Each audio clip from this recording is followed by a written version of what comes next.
बिस्मिल्लाहिर्रहमानिर्रहीम। अस्सलाम वालेकुम व्यूवर्स।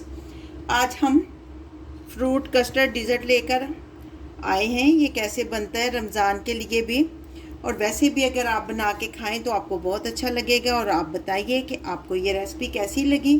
तो बगैर टाइम ज़ाया किए चलें हम शुरू करते हैं। एक डेचकी लेकर आधा किलो दूध हमने डाला है।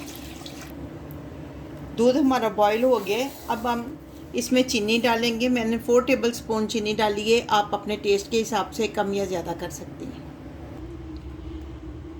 ये मैंने 3 टेबल स्पून दूध ली है और 1 टेबल स्पून इसमें कस्टर्ड पाउडर डालेंगे और इसको अच्छी तरह मिक्स करेंगे। अच्छी तरह इसको लम्स फ्री करेंगे। जब आपने कस्टर्ड डालना है तो अच्छी तरह मिक्स कर लेना ताकि नीचे ना बैठा रहे। और अब इसको कंटिन्यूसली आपने चम्मच चलाते रहना है।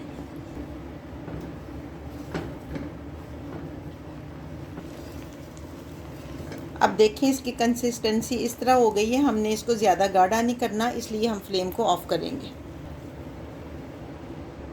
फ्लेम को हमने बंद कर दिया। अब इसको ठंडा होने के लिए रखेंगे। ये मैंने ग्रेप्स 2 कलर के ग्रीन और ब्लैक वाले लेके काट लिए हैं। खजूर हैं, बनानास 2 लिए हैं, सेब हैं। आप अपने पसंद के जो आपको फ्रूट पसंद है वो डाल लें या जो अवेलेबल है। कस्टर्ड ठंडा हो गया तो हमने इस बाउल में ट्रांसफ़र कर लिया है।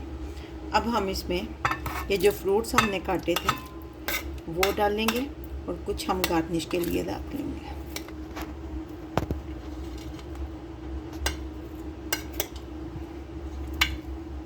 इन सबको अच्छी तरह मिक्स करेंगे।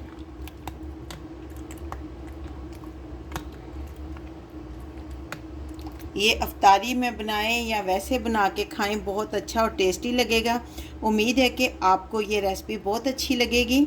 आप कमेंट बॉक्स में ज़रूर बताइएगा कि आपको ये रेसिपी कैसी लगी।